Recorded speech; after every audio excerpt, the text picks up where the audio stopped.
inteligência artificial, algoritmo, robô. São nomes que já existem na nossa rotina e, na maioria das vezes, a gente nem percebe. Mas o que significa tudo isso? Resumidamente, são ferramentas que agilizam tudo. Por exemplo, Neto Bonatelli é dono de uma empresa que ajuda outras empresas a otimizar o tempo de resposta para os clientes. Na tela, ele está criando um chatbot, ou robô. Tecnologia cheia de vantagens. Aqui a gente faz a criação de um robô de atendimento, um chatbot, que pode ou não conter inteligência artificial nesse processo de criação. O Paulo também tem uma empresa que atua no mesmo segmento. Repare, com uma plataforma chamada de ChatGPT, que utiliza algoritmos para acessar uma infinita base de dados, ele faz um pedido. Quer criar um programa cheio de especificações. Em segundos, a resposta vem. É uma base de dados com um bom modelo de dados com processamento da tecnologia. Então, eu preciso ter referências de dados, então eu preciso ter dados da linguagem de programação, como é o caso, dados de informações históricas, se eu quero buscar alguma coisa histórica, e eu tenho muitos dados abundantes hoje na internet. Eu preciso ter um bom modelo de dados, que o modelo é exatamente como é que eu busco esse dado, como é que eu analiso esse dado e que resposta eu posso obter através dele. E o processamento, né? O processamento mesmo da tecnologia dos servidores. Eu preciso saber processar tudo aquilo. Então, são os 3 pilares e o contexto dessa inteligência artificial. E aí aplicabilidades são muitas, desde criar um pequeno software, até mesmo criar um pequeno texto, até mesmo me dar algum tipo de orientação de como fazer algo. Né? Então, por exemplo, como eu faço para desenvolver uma estratégia de vendas para a minha empresa? Ele pode dar respostas. Agora, é importante quando você tem uma ferramenta, é você também ter o conhecimento para ter uma análise crítica dessa resposta. Tudo se resume em um termo que já é bastante conhecido: tecnologia da informação. E essa área, que pode ser definida como um segmento de atividade, não tem limites.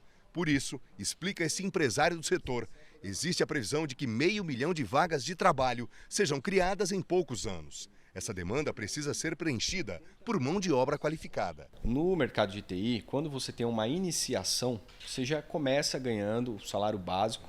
Hoje, inicialmente no TI, na faixa de R$3.000.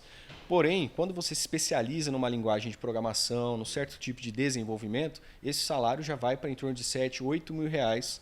E a pessoa ela pode morar em Bauru, trabalhar para uma empresa na Europa, trabalhar para uma empresa nos Estados Unidos, residindo em Bauru, bem como também pode atender toda essa demanda que existe em nossa região, que também existe no restante do Brasil. Vai aqui uma curiosidade.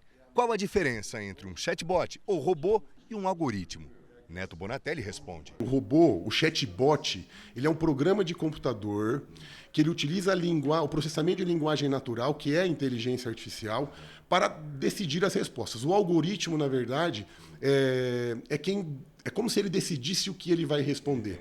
Ele pensa nesse cenário, ele é a mente por trás das respostas. Há uma outra novidade que está bem próxima. O 5G vem aí.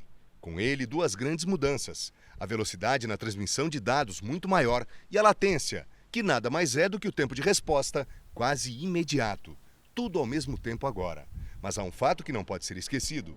Segundo os especialistas, pelo menos por enquanto, a capacidade humana não será substituída. Claro que uma tecnologia como essa e as pessoas adotando, eu posso mudar o cenário do trabalho e do emprego. Automaticamente eu vou ter necessidade de outros tipos de atividades, outro tipo de trabalho e outro tipo de emprego. Então, eu vou ter uma nova adequação. Então, eu vou ter que deixar de ter determinadas atividades, nascerão outras, e o que acontece hoje já é que a gente tem uma necessidade, uma oferta muito grande de empregos na área de tecnologia, mas a gente não tem pessoas qualificadas suficientes ainda. A quantidade de pessoas formadas em tecnologia no Brasil não supre hoje a necessidade que a gente tem desse profissional. A gente sabe que uma parte dos processos a IA vai conseguir substituir o humano. Mas, na verdade, é o humano que opera isso de alguma forma. E é a capacidade humana ainda que delibera alguns cenários quando a gente fala de chatbot, quando a gente fala de atendimento. Então, a gente acredita, sim, que existe uma parte que vai ser muito otimizada. Por isso que as pessoas precisam se preparar elas precisam adquirir mais conhecimento, porque existe ainda uma parcela que só o ser humano faz, e isso não vai mudar nunca. Talvez essa parcela diminua um dia, mas a tendência é que o ser humano vá se capacitando cada vez mais para ocupar espaços onde a IA não vai conseguir chegar.